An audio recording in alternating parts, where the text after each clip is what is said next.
آج کی اس ویڈیو میں گوہر شاہی سرکار کا شخصی تعارف سرکار کی تصنیف شدہ بک دین الہی سے آپ کے ساتھ شیئر کروں گی، کیونکہ بہت سے مس کانسیپٹس ہیں جو کہ سرکار کی شخصیت کے حوالے سے جو ہیں وہ لوگوں میں پائے جاتے ہیں۔ سرکار تحریر کو مکمل انصاف سے پڑھنے اور آپ تک پہنچانے کی توفیق عطا فرمائے، آمین۔ سرکار لکھتے ہیں 25 نومبر 1941 کو برصغیر کے ایک چھوٹے سے گاؤں ڈھوک گوہر شاہ ضلع راولپنڈی میں پیدا ہوئے۔ آپ کی والدہ ماجدہ فاطمی ہیں، یعنی سادات خاندان سید گوہر علی شاہ کے پوتوں میں سے ہیں، جبکہ والد گرامی سید گوہر علی شاہ کے نواسوں میں سے ہیں اور دادا مغلیہ خاندان سے تعلق رکھتے ہیں۔ بچپن سے ہی آپ کا رخ اولیاء کرام کے درباروں کی طرف تھا۔ آپ کے والد گرامی فرماتے ہیں کہ گوہر شاہی 5 یا 6 سال کی عمر سے ہی غائب ہو جاتے اور ہم جب ان کو ڈھونڈنے نکلتے تو ان کو نظام الدین اولیاء نئی دہلی کے مزار پر بیٹھا ہوا پاتے۔ مجھے کئی دفعہ ایسا محسوس ہوا کہ جیسے یہ نظام الدین اولیاء سے باتیں کر رہے ہیں۔ یہ اس وقت کا واقعہ ہے جب گوہر شاہی کے والد گرامی ملازمت کے سلسلے میں دہلی میں مقیم تھے۔ مارچ 1997 میں جب گوہر شاہی انڈیا تشریف لے گئے تو نظام الدین اولیاء دربار کے سجادہ نشین اسلام الدین نظامی نے نظام الدین اولیاء کے اشارے پر ان کو دربار کے سرہانے دستار پہنائی تھی۔ بچپن ہی سے جو بات کہتے وہ پوری ہو جاتی، اس وجہ سے میں ان کی ہر جائز ضد کو پورا کرتا۔ آپ کے والد گرامی مزید فرماتے ہیں کہ گوہر شاہی حسب معمول روزانہ صبح لان میں آتے ہیں تو ان کی آمد پر میں احترام سے کھڑا ہو جاتا ہوں۔ اس بات پر گوہر شاہی مجھ سے ناراض ہو جاتے ہیں اور کہتے ہیں کہ میں آپ کا بیٹا ہوں، مجھے شرم آتی ہے، آپ اس طرح نہ کھڑے ہوا کریں، لیکن میرا بار بار یہی جواب ہوتا کہ میں آپ کے لیے نہیں بلکہ جو اللہ آپ میں بس رہا ہے اس کے احترام میں کھڑا ہوتا ہوں۔ مور نوری پرائمری اسکول کے ماسٹر امین حسین کہتے ہیں میں علاقے میں بہت سخت استاد مشہور تھا، شرارتی بچوں کو مارتا، اور ان کی شرارت یہ تھی کہ یہ اسکول دیر سے آتے تھے اور جب میں غصے میں انہیں مارنے لگتا تو مجھے ایسا محسوس ہوتا جیسے کسی نے میرا ڈنڈا پکڑ لیا ہو اور اس طرح مجھے ہنسی آ جاتی۔ گوہر شاہی کی برادری اور دوستوں کے تاثرات: ہم نے کبھی ان کو کسی سے لڑتے جھگڑتے یا کسی کو مارتے پیٹتے نہیں دیکھا، بلکہ کوئی دوست اگر غصہ کرتا یا ان کو مارنے کے لیے آتا تو وہ ہنس پڑتے۔ حضرت گوہر شاہی کی زوجہ محترمہ کہتی ہیں اول تو ان کو غصہ آتا ہی نہیں، اور اگر کبھی غصہ آتا تو انتہائی شدید ہوتا اور وہ بھی کسی بیہودہ بات پر۔ حضرت گوہر شاہی کی سخاوت کے بارے میں کہتی ہیں صبح جب آپ کمرے سے لان تک جاتے ہیں تو جیب بھری ہوتی ہے اور مڑ کر واپس آتے ہیں تو جیب خالی ہو جاتی ہے، سارا پیسہ ضرورت مندوں کو دے آتے ہیں اور پھر جب مجھے پیسوں کی ضرورت پڑتی ہے تو منہ بنا لیتے ہیں اور اس طرح مجھے غصہ آتا ہے، پھر معصومانہ چہرہ دیکھ کر شعر پڑھتی ہیں دل کے بڑے سخی ہیں بیٹھے ہیں دھن لٹا کے۔ حضرت گوہر شاہی سرکار کے صاحبزادوں کے ان کے بارے میں کیا تاثرات ہیں دیکھتے ہیں۔ ابو ہم سے پیار بھی کرتے ہیں اور خیال بھی رکھتے ہیں، لیکن جب ہم ان سے پیسے مانگتے ہیں تو وہ بہت کم دیتے ہیں اور کہتے ہیں تم فضول خرچی کرو گے، تب ہم کہتے ہیں یا تو ہمیں بھی فقیر بنا دو یا ہمیں پیسے دو۔ حضرت گوہر شاہی کی والدہ ماجدہ کے ان کے بارے میں کیا تاثرات ہیں جانتے ہیں۔ بچپن میں کبھی اسکول نہ جاتا یا جوانی میں دوران کاروبار کبھی نقصان ہو جاتا تو میں اس کی سرزنش کرتی، لیکن انہوں نے کبھی مجھے سر اٹھا کر جواب نہیں دیا، جبکہ میرے بزرگ ککا میاں ڈھوک شمس والے کہا کرتے تھے کہ ریاض کو گالی مت دیا کر، جو کچھ میں اس میں دیکھتا ہوں تمہیں خبر نہیں۔ انسانی ہمدردی اتنی کہ اگر ریاض کو پتہ چل جاتا کہ 8-10 میل کے فاصلے پر کوئی بس خراب ہو گئی ہے تو ان لوگوں کے لیے کھانا بنوا کر سائیکل پر انہیں دینے جانا۔ حضرت گوہر شاہی سرکار کے قریبی دوست محمد اقبال کہتے ہیں کہ برسات کے موسم میں کبھی کبھی جب کھیتوں کی پگڈنڈی سے گزر ہوتا تو بے شمار چونٹیاں قطار در قطار اس پگڈنڈی پر چل رہی ہوتی، ہم لوگ پگڈنڈی پر چل پڑتے اور چونٹیوں کا خیال نہیں کرتے، لیکن یہ پگڈنڈی پرے ہٹ کر کیچڑ میں چلتے تاکہ چونٹیوں کو تکلیف نہ ہو۔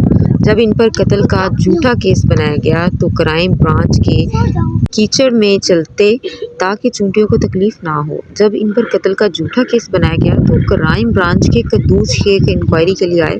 محلے والوں نے انہیں بتایا کہ ہماری نظر میں تو گوہر شاہی نے کبھی مچھر بھی نہیں مارا ہوگا، کہاں ایک انسان کا قتل۔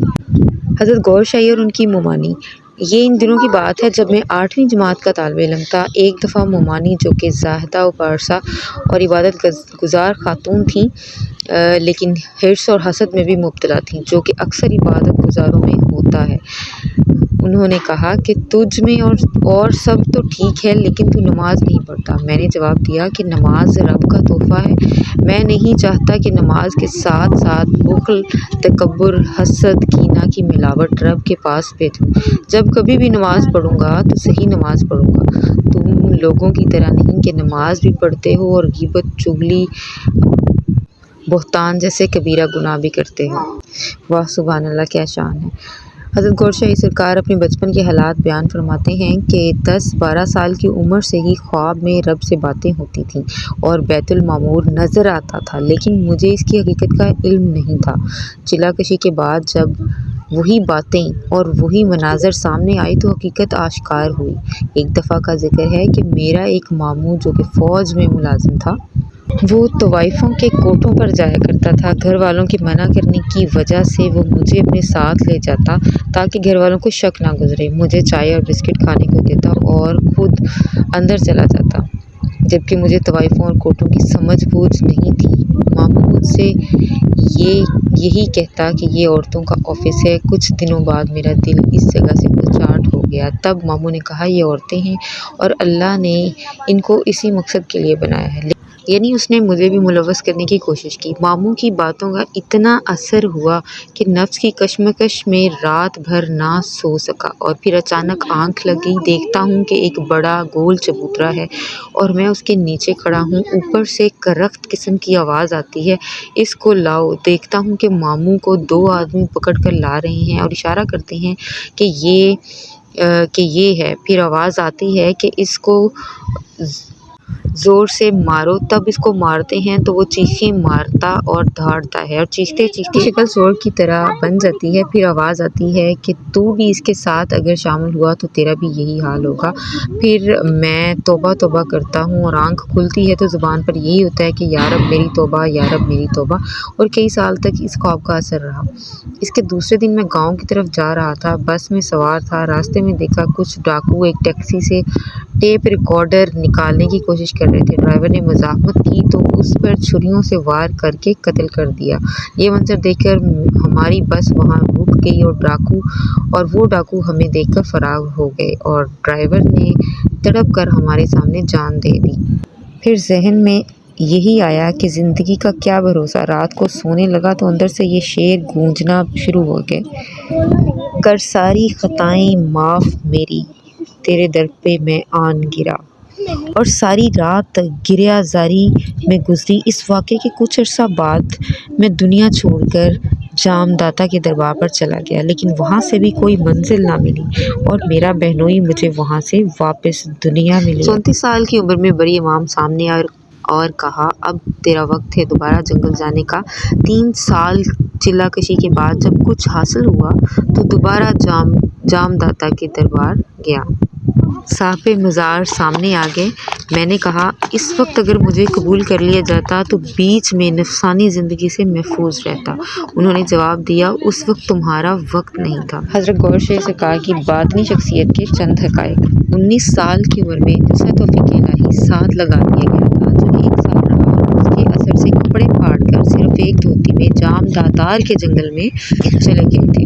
جسا توفیق الہی عارضی طور پر ملا تھا جو کہ 14 سال غائب رہا اور پھر 1975 میں دوبارہ سیون شریف کے جنگل میں لانے کا سبب بھی یہی جسا توفیق الہی تھا۔ 25 سال کی عمر میں جسا گور شاہی کی باطنی لشکر کے سالار کی حیثیت سے نوازا گیا، جس کی وجہ سے ابلیسی لشکر اور دنیاوی شیطانوں کے شر سے محفوظ رہے۔ جسا توفیق الہی اور طفل نوری ارواح ملائکہ اور لطائف سے بھی اعلیٰ یعنی کہ اسپیشل مخلوقیں ہیں۔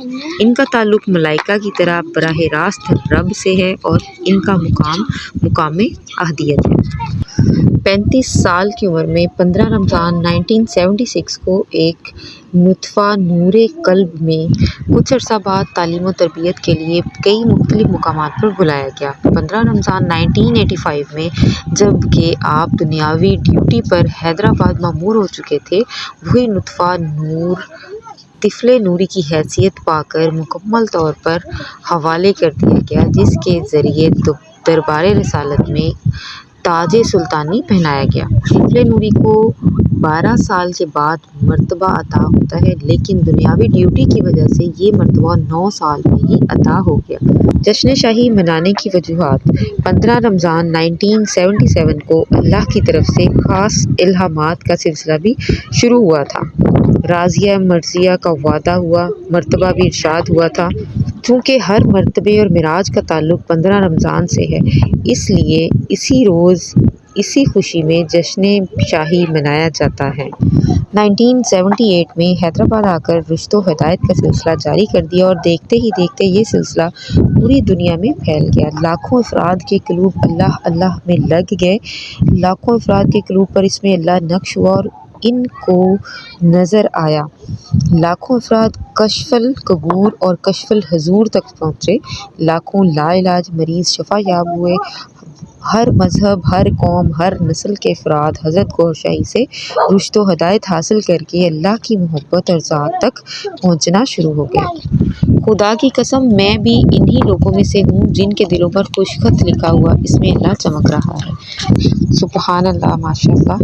وہ لوگ جو سرکار کو نہیں مانتے، بس اتنا کہوں گی کہ وہ ذات جو ایک مردہ دل کو زندہ کر دے اور آپ کے دل پر اس میں ذات اللہ کو نقش کر دے، وہ ذات کوئی معمولی ذات نہیں ہو سکتی۔ ویڈیو اچھی لگی ہو تو اپنی فرینڈز اینڈ فیملیز میں اس کو زیادہ سے زیادہ شیئر کریں تاکہ زیادہ سے زیادہ لوگ گوھر شاہی سرکار کے بارے میں جان سکیں۔ جو مس کانسیپٹس بن چکے ہیں وہ کلیئر ہو جائیں۔ دعا کرتی ہوں کہ سرکار اپنا مزید قرب اور ہمیں مزید ہمارے علم میں اضافہ فرمائے اور اپنا مزید قرب نصیب فرمائے۔ آمین ثم آمین۔ گوھر شاہی مرحبا۔